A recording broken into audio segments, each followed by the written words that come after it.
হেই আসসালামু আলাইকুম, কি অবস্থা এইচএসসি 2025 সালের শিক্ষার্থীরা?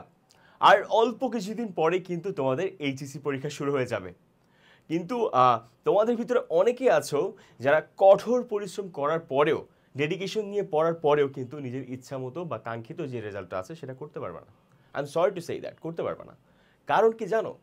তোমরা একটা ম্যাসিভ পোর্শন অফ নাম্বার, অর্থাৎ প্রায় 30 মার্কস এর মতো নাম্বারের উপর সারা বছর এই 2টা বছর যে পরিশ্রম করছো ঠিকভাবে জোর দাও নাই, যার ফলে তুমি 100% এক্সাম দেওয়ার পরেও, ঠিক আছে, ভালো একটা এক্সাম দেওয়ার পরেও, ভালো করে সিকিউ লিখে আসার পরেও কিন্তু তোমার যে কাঙ্ক্ষিত এ প্লাসটা আছে সেটা পাবে না। এবং শুধু তাই না, এই যে এ প্লাস এটা কি তোমার শুধু এইচএসসি সার্টিফিকেটকে প্রভাবিত করবে? নো, এইটা তোমার অ্যাডমিশন জার্নিকেও কিন্তু খুব কঠোরভাবে প্রভাবিত করবে। দেখো, একটা সিম্পল ক্যালকুলেশন দেখাই। তোমার যে কোয়েশ্চেন পেপার আছে সেটা কিন্তু 100%, রাইট? যার ভিতরে সিকিউ হচ্ছে 70 মার্কস এবং এমসিকিউ হচ্ছে 30 মার্কস। তো তোমরা সারা বছর যারা হচ্ছে বিজনেস স্টাডিজ ব্যাকগ্রাউন্ডের স্টুডেন্ট আছো, অ্যাকাউন্টিং, ফাইন্যান্সের লম্বা লম্বা যে ম্যাথগুলো আছে, বড় বড় ইকুয়েশন, বড় বড় সূত্রগুলো মুখস্থ করতে করে সিকিউর এত পরিমাণে প্র্যাকটিস করো যে এমসিকিউতে জোর দেওয়া যে প্রয়োজন সেটা তোমরা ভুলেই যাও। তার ফলে কি হয়? পরীক্ষার হলে যায় 30টা নৈর্ব্যক্তিকের ভিতরে তোমরা আন্দাজে দাগে আসো, কারো কারো হয় 20টা, কারো হয় 18টা, ভাগ্য ভালো থাকলে কারো হয়তো বা 24টা হয়ে যায়, ঠিক আছে? বাট আসলেই কি তুমি এরকমভাবে যদি আন্দাজে দাগায় আসো কম্পিটিশনে টিকতে পারবা? নো, পারবা না।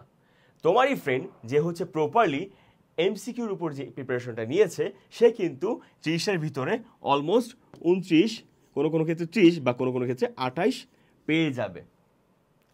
তো তোমার কম্পিটিশনে তোমার ফ্রেন্ডই কিন্তু তোমার কাছ থেকে কয়েক ধাপ আগায় রয়ে গেল।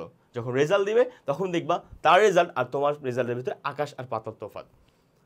সো তোমাদের জন্য এই বিড়ম্বনা সমাধানে কিউজি টেস্ট নিয়ে এলো HSC business studies exam batch. এইখানে তুমি পাচ্ছ এইচএসসি স্ট্যান্ডার্ড কোয়েশ্চেনের প্রায় 250 টোটাল এক্সাম সেট।